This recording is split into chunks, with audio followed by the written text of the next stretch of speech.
Good morning दोस्तों। आज अपन पिछली क्लास में अपन ने रासायनिक गुणों में मृदा पीएच के बारे में पढ़ लिया था और आज अपन नेक्स्ट जो रासायनिक गुण है आयन विनिमय के बारे में पढ़ेंगे। नेक्स्ट जो मृदा का रासायनिक गुण है आयन विनिमय। आज अपन बात करेंगे आयन विनिमय। आयन विनिमय इंग्लिश में आयन विनिमय को कहते हैं आयन्स एक्सचेंज।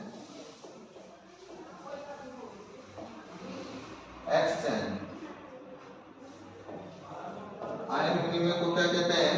Ion exchange. अब देखो दोस्तों, आयन विनिमय का मीन्स क्या होता है? आयन विनिमय दो शब्दों से मिलकर बना है। एक तो शब्द है आयन और दूसरा शब्द है विनिमय। आयन विनिमय दो शब्दों से मिलकर बना है। एक शब्द होता है आयन और दूसरा है विनिमय। आयन का मतलब क्या है दोस्तों? या तो होगा ऋण आयन और या होगा धन आयन। या तो कौन से आयन की बात होगी? ऋण आयन या धन आयन। तो ऋण आयन या धन आयन, इन दोनों आयनों की अपन इसमें बात करने वाले हैं। तो ये जो आयन होते हैं ऋण आयन या धन आयन। और विनिमय का मतलब क्या होता है? आदान प्रदान। विनिमय का मीन्स होता है आदान प्रदान। तो आयन विनिमय का मतलब क्या हुआ? सिंपल लैंग्वेज में कि आयनों का आदान प्रदान होना ही क्या कहलाता है? आयन विनिमय कहलाता है। आयनों का आदान प्रदान होना ही क्या कहलाता है? आयन विनिमय कहलाता है। ठीक है, अब बात करें कि जो ये आयन विनिमय है इसके बारे में सर्वप्रथम हेनरी स्टीफन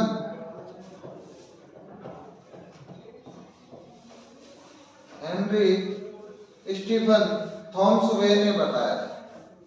आयन विनिमय के बारे में सर्वप्रथम हेनरी स्टीफन थॉम्सवे ने बताया था। अब बात करें जो ये आयन विनिमय होता है ये दो प्रकार का होता है। प्रकार की बात करें, आयन विनिमय के प्रकारों की बात करें तो दो प्रकार का होता है। कितने प्रकार का? दो प्रकार का होता है। दो में कौन कौन सा? नंबर एक होता है धन आयन विनिमय।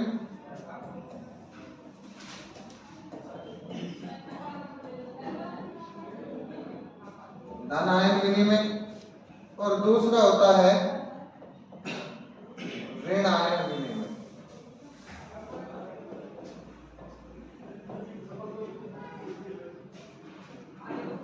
धन आयन विनिमय और दूसरा होता है ऋण आयन विनिमय। आयन विनिमय के प्रकार होते हैं, दो प्रकार होते हैं। पहला होता है धन आयन विनिमय और दूसरा होता है ऋण आयन विनिमय। अब देखो, अब बात करेंगे अपन धन आयन विनिमय की। फर्स्ट में अपन बात करने वाले हैं धन आयन विनिमय। अब जो धन आयन विनिमय, इसका मतलब क्या होता है कि धन आयनों का विनिमय का मतलब होता है आदान प्रदान। तो धन आयनों का आदान प्रदान होना ही क्या कहलाता है? धन आयन विनिमय कहलाता है। क्या कहलाता है? धन आयन विनिमय कहलाता है। अब आपको ये बात समझ आ गई, धन आयन विनिमय। अब बात करें, अगर आपसे ये पूछ ले कि मृदा में कौन कौन से धन आयन पाए जाते हैं? मृदा में कौन कौन से धन आयन पाए जाते हैं? तो मृदा में जो धन आयन पाए जाते हैं वो कैल्शियम +2, मैग्नीशियम,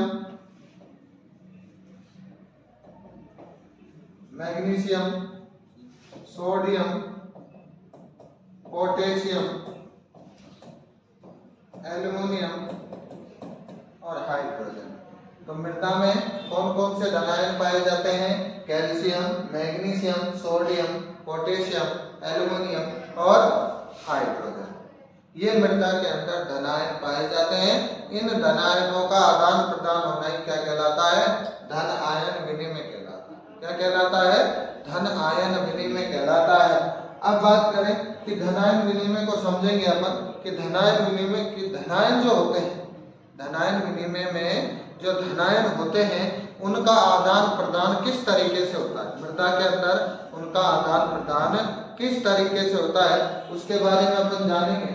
तो मृदा का जो कण होता है, किले कण, उस कण पर जो आवेश होता है वो ऋणावेश होता है। मृदा का जो किले कण होता है उस कण पर ऋण आवेश होता है। कैसा आवेश होता है? ऋण आवेश होता है।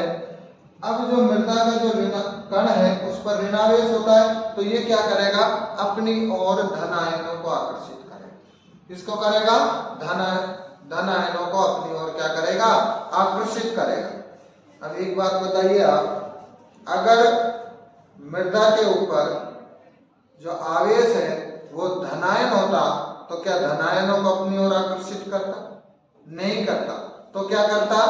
ऋणायन धनायनों को क्या करता? प्रतिकर्षण करता। क्या करता? प्रतिकर्षण। मतलब एक दूसरे में टकराव होता, क्योंकि धनायन है, धनायन के मध्य क्या होता है? प्रतिकर्षण। और ऋणायन के मध्य क्या होता है? प्रतिकर्षण। लेकिन ऋणायन और धनायन के मध्य क्या होता है? आकर्षण होता है। क्या होता है? आकर्षण। अगर मेल बैठे तो प्रतिकर्षण होगा, और फीमेल बैठी है तो भी प्रतिकर्षण होगा। लेकिन अगर मेल और फीमेल है तो आकर्षण होगा। तो क्या होगा? आकर्षण। यह है। उसी तरह जो ऋणायन है और धनायन है, उन दोनों के मध्य क्या होता है? आकर्षण। और धनायन व ऋणायन तथा ऋणायन के मध्य क्या होता है? प्रतिकर्षण होता है। क्या होता है? प्रतिकर्षण। अब ये जो ऋणायन, इस पे जो नेगेटिव चार्ज होता है, मृदा के कण पर जो नेगेटिव चार्ज होता है, ऋणायन जो आवेश पाया जाता है, वो अपनी ओर धनायन को आकर्षित करेगा। किसको आकर्षित करेगा? धनायन को अपनी ओर आकर्षित करेगा।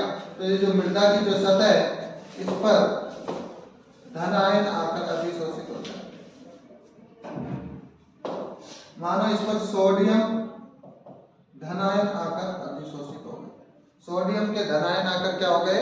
अधिशोषित हो गए, एब्जॉर्ब हो गए। इसने सोडियम के धनायनों को अपनी ओर आकर्षित कर लिया और अपनी सतह के ऊपर क्या कर लिया? अधिशोषित कर लिया। मृदा के कण पर आवेश होता है ऋणायन, और जो ऋण आवेश होता है वह अपनी ओर धनायनों को आकर्षित करे। तो मृदा में जो धनायन थे सोडियम के, किसके आयन थे? सोडियम। उस सोडियम जो धनायन है उसको अपनी ओर आकर्षित कर लिया, अपनी सतह पर क्या कर लिया? अधिशोषित कर लिया। अब मृदा का जो कण है उसकी सतह पर सोडियम धनायन अधिशोषित हो गया। अब सोडियम धनायन क्या करता है? मृदा को क्षारीय बना देता है। अब इसको अपन को रिमूव करने के लिए, हटाने के लिए, प्रतिस्थापित करने के लिए अपन सोइल में कैल्शियम सल्फेट डालते हैं। सोइल में क्या डालते हैं? Calcium sulphate. अब ये तो क्या था? अपना मृदा का कण था, और कैल्शियम सल्फेट क्या है? मृदा घोल है। इसको अपन ने मृदा में डाला घोल के रूप में। अब ये जो कैल्शियम सल्फेट तो मृदा का घोल है, और ये जो मृदा का ये क्या है? कण। अब क्या होगा? ये जो कैल्शियम सल्फेट है ये दो अवस्थाओं में टूटेगा। कितनी अवस्थाओं में टूटेगा?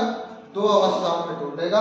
और दो अवस्थाओं में, एक तो टूटेगा कैल्शियम 2+ में, और दूसरा टूटेगा सल्फेट 2- में। यानी कैल्शियम आयन में टूट जाएगा और सल्फेट आयन के अंदर टूट जाएगा। कैल्शियम आयन के अंदर टूट जाएगा और सल्फेट आयन में टूट जाएगा। अब बात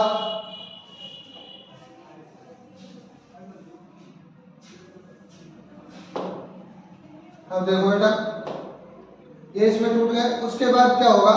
अब जैसे ही ये मिट्टी में अपन ने कैल्शियम सल्फेट डाला तो ये क्या करेगा? यहाँ कैल्शियम के दो अणु हैं। कैल्शियम के कितने अणु हैं? कैल्शियम के कितने अणु हैं? 2। कैल्शियम पर कितना आवेश है? 2। और सोडियम का होता है +1। तो ये सोडियम के +1 सोडियम ये और +1 ये, इन दोनों सोडियम को क्या कर देगा? प्रतिस्थापित कर देगा। क्या कर देगा? प्रतिस्थापित। और ये खुद सोडियम की जगह क्या ले लेगा? जगह। तो देखो ये अपना मृदा का कण है, इस पर नेगेटिव चार्ज है। कैसा है? नेगेटिव चार्ज है। और ये क्या करेगा? सोडियम को हटा देगा और कैल्शियम उसकी जगह ले लेगा। तो देखो बेटा, ये कैल्शियम ने जगह ले ली और सोडियम क्या होगा? सल्फेट आयन के साथ जुड़ जाएगा। सोडियम किसके साथ जुड़ेगा? सल्फेट आयन के साथ जुड़कर क्या बना लेगा? Na2SO4 सोडियम सल्फेट बना लेगा, सोडियम सल्फेट। तो बेटा आपको समझ आया कि जो मृदा का जो कण होता है उस पर ऋण आवेश होता है, मृदा के कण पर ऋण आवेश होता है जो अपनी ओर धन आयनों को आकर्षित करता है। अब मृदा के कण पर माना कि सोडियम आयन आकर अधिशोषित हो गया, तो सोडियम आयन को प्रतिस्थापित करने के लिए अपने मृदा में कैल्शियम सल्फेट डाला, और जो कैल्शियम सल्फेट है वो दो फॉर्म में टूटेगा, एक तो कैल्शियम आयन में और दूसरी फॉर्म होगी सल्फेट आयन। तो क्या होगा, ये तो आपको भी पता है कि धन आयन को क्या कर देगा? प्रतिस्थापित।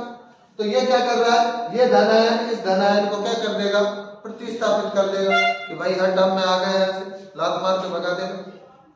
ठीक है, जो ज्यादा ताकतवर है उसको भगा देगा, तो कैल्शियम इससे ज्यादा ताकतवर है तो इसको भगा देगा। अब इसको तो हटा दिया, अब क्या होगा? ये जो सल्फेट आयन है इस पर कैसा आवेश है? ऋण आवेश है। तो ये क्या करेगा? धन आयन जो सोडियम है उससे कहेगा भाई जा कहाँ रहा है, आ जा, उसको अपनी ओर क्या कर लेगा? आकर्षित कर लेगा कि भाई मेरे पर ऋण आवेश है तो धन आवेश मेरी तरफ आ जा। सोडियम कहेगा चलो ठीक है मैं आपके साथ जुड़ जाता हूँ, ठीक है, वहां भी तो ऋण आयन के साथ जुड़ा हुआ था, अब इस ऋण आयन के साथ जुड़ जाए क्या दिक्कत है? तो सोडियम सल्फेट आयन के साथ जुड़कर सोडियम सल्फेट बनाता है और जो मृदा का कण है उस पर कैल्शियम आयन आकर स्थापित हो जाता है। अब देखो ये जो अभिक्रिया है, ये अभिक्रिया क्या होती है? ये इधर से इधर भी चलती है, देखो इधर से इधर। अब क्या होगा? वापिस से जैसे सोडियम की कंसंट्रेट बढ़ेगी मृदा में, जैसे जैसे सोडियम के आयन बढ़ेंगे तो कैल्शियम की क्या रह जाएंगे? कम रह जाएंगे। तब सोडियम के ज्यादा हो गए तो अब कैल्शियम की बेस नहीं खाएगी, तो क्या होगा? फिर सोडियम भगाओ हम ज्यादा हमें आने दो। तो अभी एक आदमी है, एक चार हो गए, कैसे बेस खाई नहीं खाई, तो इसलिए क्या करेंगे? चार एक को पीटेंगे। उसी तरह ये भाई साहब भी ज्यादा सांद्रता बढ़ गई तो ये क्या करेगा? कैल्शियम को रिमूव कर देगा, तो वापिस फिर क्या होगा? सोडियम मृदा कण पर अधिशोषित हो जाएगा और कैल्शियम सल्फेट के साथ जुड़ जाएगा। कैल्शियम किसके साथ जुड़ जाएगा? कैल्शियम सल्फेट के साथ, और क्या बना लेगा? कैल्शियम सल्फेट बना लेगा। तो ये जो अभिक्रिया है यह क्या होती है? ये अभिक्रिया रिवर्सिबल होती है। रिवर्सिबल का मतलब क्या है? अग्रभाग से पक्ष भाग की ओर भी होती है और पक्ष भाग से अग्रभाग की ओर होती है। ऐसी अभिक्रिया को जो दोनों साइड से होती हो उस अभिक्रिया को अपन कहते हैं उत्क्रमणीय अभिक्रिया कहते हैं। ऐसी अभिक्रिया को अपन क्या कहते हैं? उत्क्रमणीय अभिक्रिया कहते हैं। एक पॉइंट तो अपने सामने ये है। दूसरा, इसमें कौन से आयनों का प्रतिस्थापन हुआ है? तो कौन से आयनों का हुआ? धन आयनों का हुआ। कौन से आयनों का प्रतिस्थापन हुआ है? धन आयनों का। कौन? धन आयनों के मध्य ही तो प्रतिस्थापन हुआ। सोडियम भी धन आयन था, कैल्शियम भी था, सोडियम को कैल्शियम ने रिमूव कर दिया तो धन आयनों के मध्य क्या हुआ? प्रतिस्थापन हुआ, प्रतिकर्षण हुआ। और दो प्रावस्थाओं के मध्य, एक तो मृदा कण और दूसरा कौन सा था? मृदा घोल। तो दो प्रावस्थाओं के मध्य दो विनिमयशील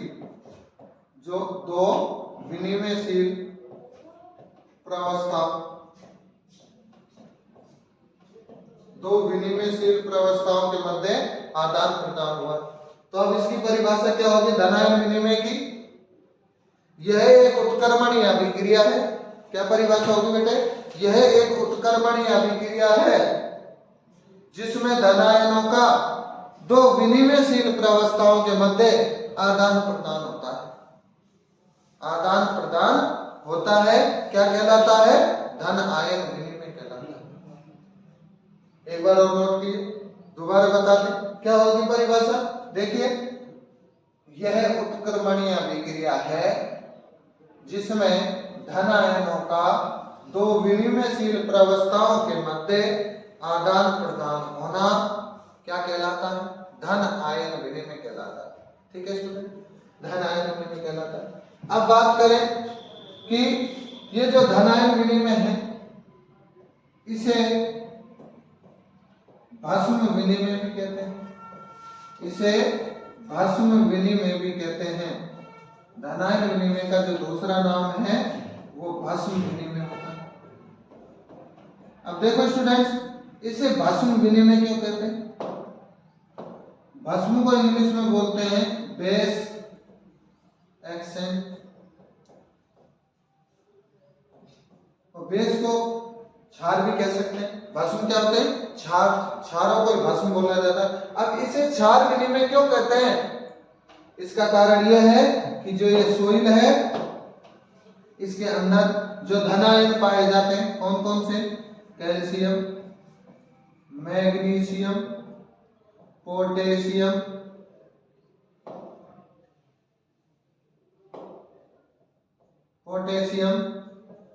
सोडियम,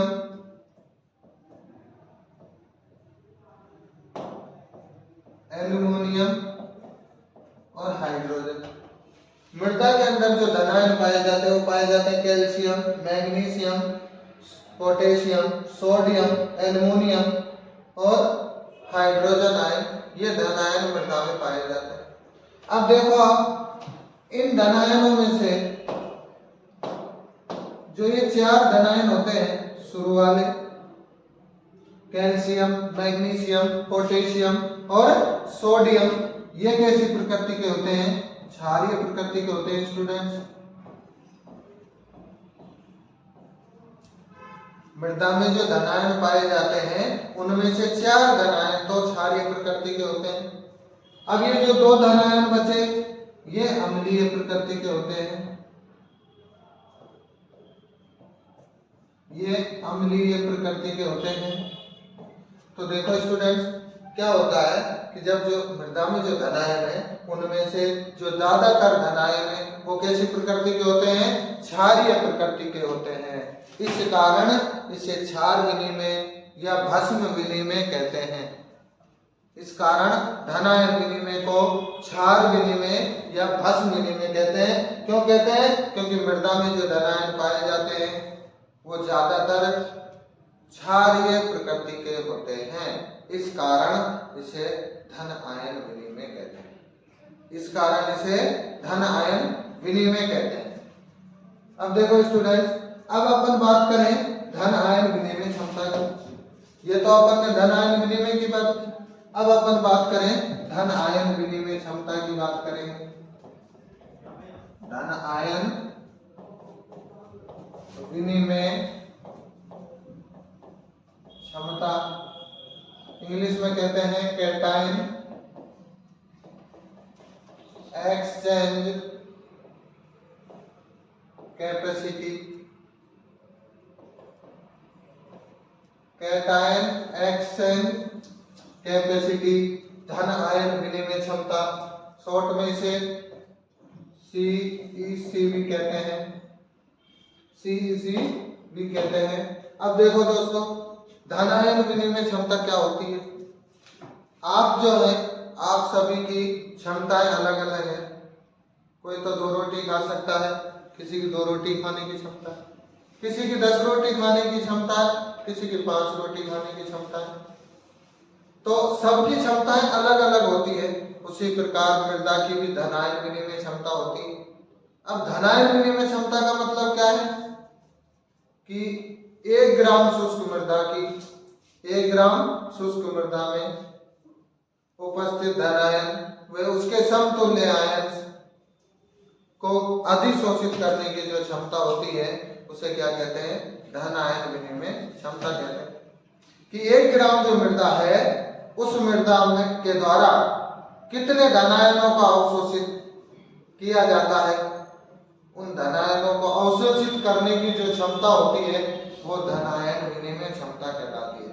तो धन आयन विनिमय क्षमता कहलाती है।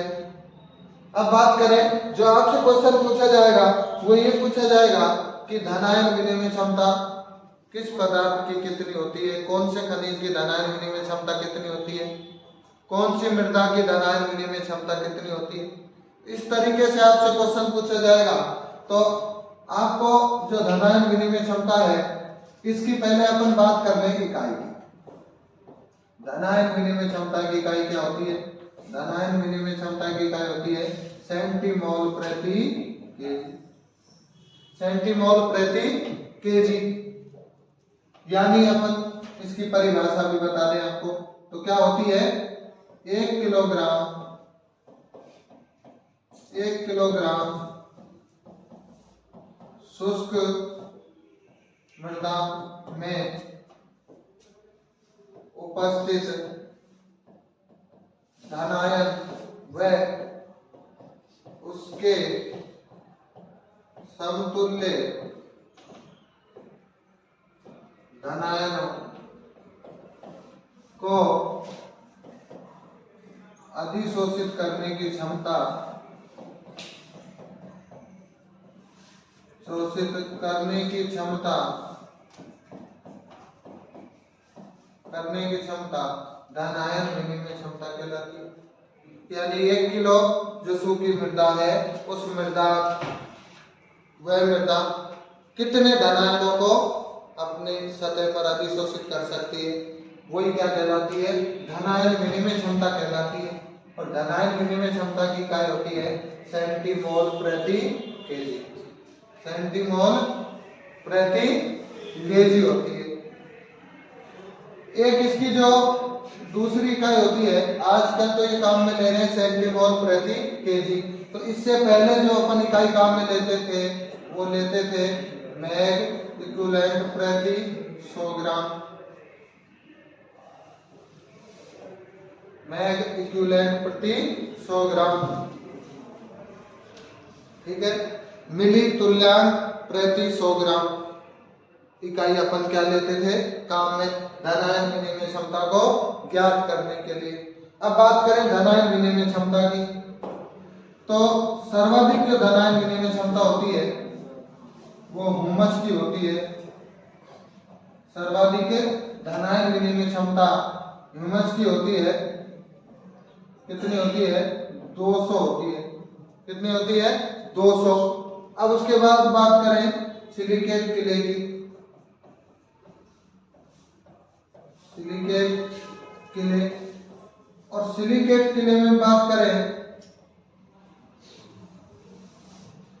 वर्मिकुलाइट की, तो वर्मिकुलाइट की होती है 150। उसके बाद बात करें मोंटमोरिलोलाइट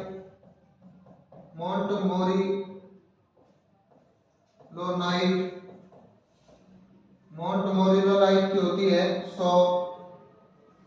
बात करें केओलिनाइट,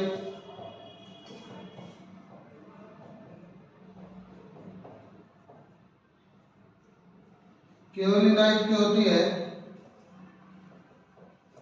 8 से 15, ठीक है। बात करें एलोफोन